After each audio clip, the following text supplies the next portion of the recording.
কি করতেছেন ছাদের ভিতরে? ছবি তুলতেছি। তোমার তো ওয়াও লাগতেছে শাড়িতে। হুম, তাই ঈদ কবে জানো না? কালকে। কালকে ঈদ। তাই?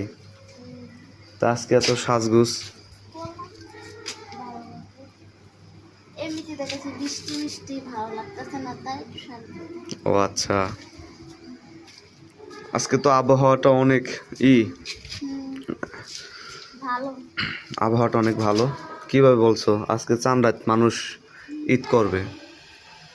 বৃষ্টি হচ্ছে। তো কালকে কোথায় যাবা ঘুরতে? যদি বৃষ্টি আসে তাহলে তো বাসায় থাকি। তাই? হুম, হুম আবহাওয়াটা দেখেন একবার, বৃষ্টি পড়তেছে কিন্তু। হুম হ্যাঁ, হ্যাঁ। বৃষ্টিতে